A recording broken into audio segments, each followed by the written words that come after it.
But Asif, Yeah. I'm so happy you could join us this week because 2 weeks ago I saw one of the funniest bits I've seen on, well, not just funny, but it also really the issue of voter disenfranchisement has been. It's we've talked about on this program. Ari Berman is one of the best in the country covering this, but it really hasn't been as mainstream of an issue as it should be. And you went down to North Carolina. Just tell us, just set this up because we're going to play a little clip of it.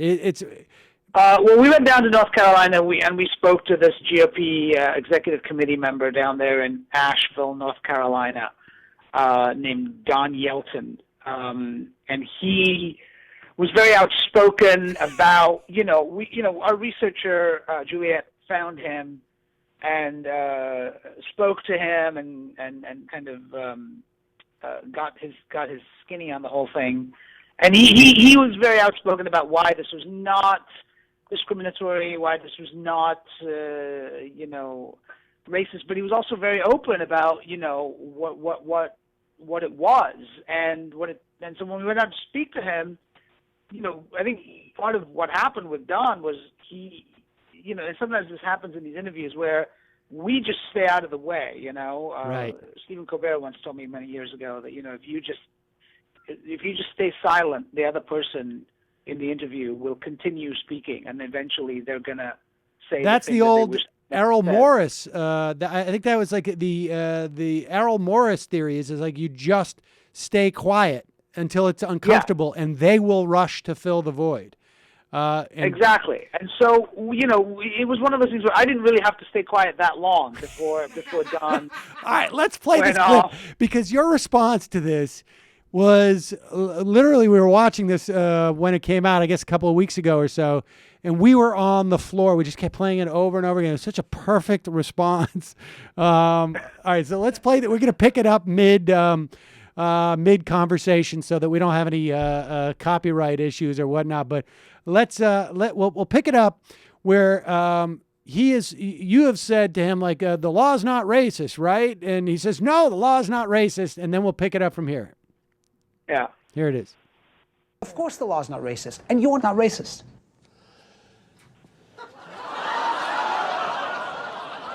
Well, I've been called a bigot before. Let me tell you something. You don't look like me, but I think I've treated you the same as I would anybody else. Right. Matter of fact, one of my best friends is black. So one of your best friends One of my best friends. is black. Yes. And there's more. When I was a young man, you didn't call a black, you called him a Negro. I had a picture one time of Obama sitting on a stump as a witch doctor, and I posted that on Facebook. I was making fun of my white half of Obama, not the black half. And now you have a black person using the term nigger this, nigger that, and it's okay for them to do it. You know that we can hear you, right? Yeah. Okay, you know that. You know that we can hear you. Yeah. Okay, all right. Oh God! Every time I hear that clip, I can't help it. But you know that we can hear you, and he's like, "Oh yeah." Just, and then he goes on. And Go ahead. honestly, it's funny because that clip has gotten a lot of play, and it got picked up by the national media because Don Yelton, subsequently was asked to step down, Right. from his position down there in North Carolina. And then he got on the radio the next day and sort of called the GOP a bunch of spineless pussies, basically, and sort of said that they were too scared of this. But the thing is that I think what he really did, and it's later in the interview, the shocking part is his use of the N-word and his sort of racist, diatribe. But the thing is that what he does actually later, which is much more sort of gives up the game in a much more obvious way, is that he comes out and says that like this law is really to disenfranchise Democrats because the Right. people that it's actually hurting are sort of minorities and immigrants and single mothers and people like that. And so like he's like and those people vote Democrat, and he's kind of like and that's just too bad, I guess, like if we're going to hurt Democrats, and that's what it is. So he sort of gave up.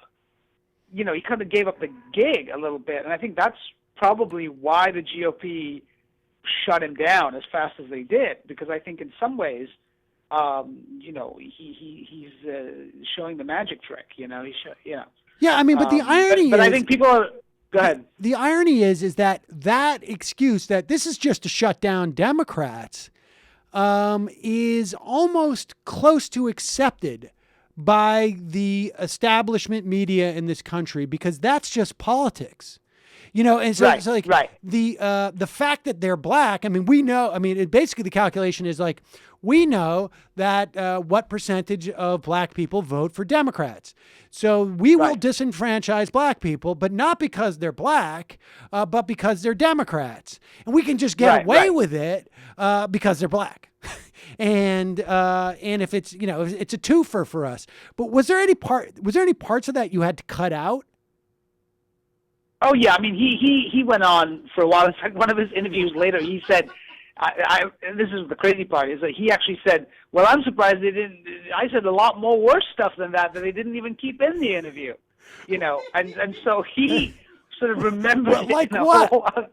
Like what? Well, I don't know if he actually said anything worse. I think when we played this game with him at one point where we had built a little like smiley face with that, which had a Hitler face on the back of it, and sort of, after he had done this whole racism thing, we were like, okay, why don't you tell us, is this racist, is that racist, is this racist or not racist? We kind of played this little game, which never ended up in the piece, and he had to sort of, either turn the smiley face if it was not racist, or the Hitler face if it was racist. And at one point he got completely confused, and I had this line where I was like, you actually don't know which side of that is racist, do you? You don't know.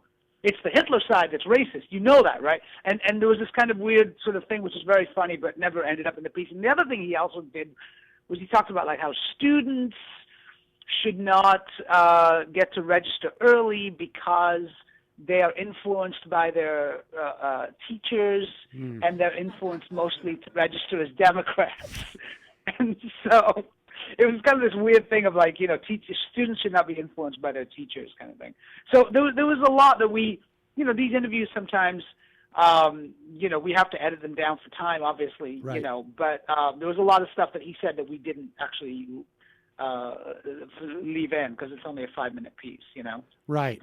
And how do you decide that you're going to do a piece? I mean, do you get pitched from the writers there? Like, let's do a piece on voter disenfranchisement, or I mean, how do you? Yeah, usually it's there's a sort of pitch email that the Daily Show has, and usually one of the producers or one of the writers or somebody has pitched an idea, and this was an idea that was pitched by one of our producers, and then I was assigned to it with Jenna Friedman, who was the producer on it, and we sort of do a round of what the questions are going to be. We talk to the writers on the show about like how we can make this funny and stuff like that, and then we go down there with questions and ideas for games like the little Hitler smiley face thing, which was a game that we sort of planned to do with him. And then a lot of the gold stuff happens like in the moment, because this is the whole variable that you're dealing with, which is this other person that you don't know what they're going to say. And then when you have someone like Don, where he just goes off, and that was never planned, that he was going to go off like that and just kind of start, spouting all this racist stuff. And so that's like, that's in Daily Show terms, that's kind of just, it just struck gold. Just admitted, yeah, it's gold, Well, I mean, do you guys sit around and go like, I can't believe that any of these people will still come on the show? Well, that was the concern, I think, when he got fired. It was, I think, the main concern of the Daily Show was like, oh, wait a minute, people aren't going to talk to us if they get fired.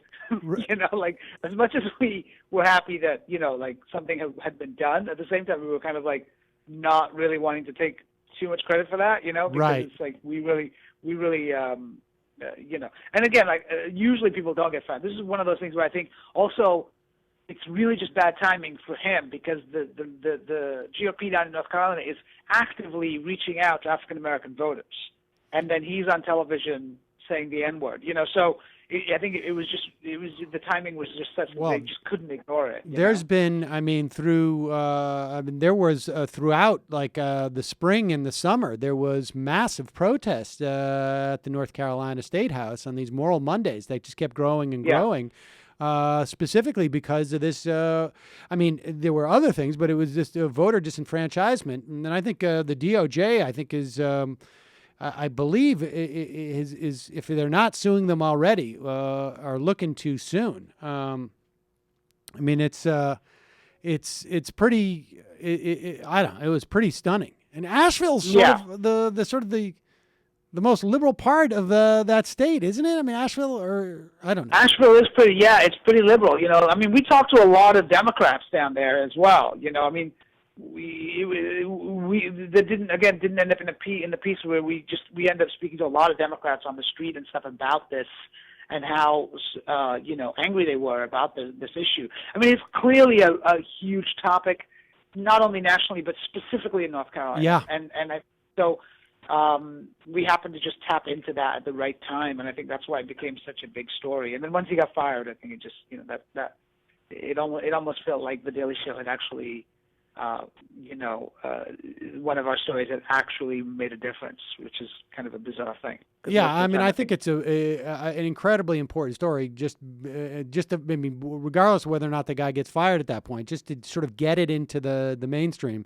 And I still right. Well, I think I spoke to a bunch of lawyers, and they were explaining to me that voter disenfranchisement is a very difficult thing to sort of explain to the average person. It's kind of it's very legal. There's a lot of legalese in it, and it's kind of, and it's hard to sort of explain why.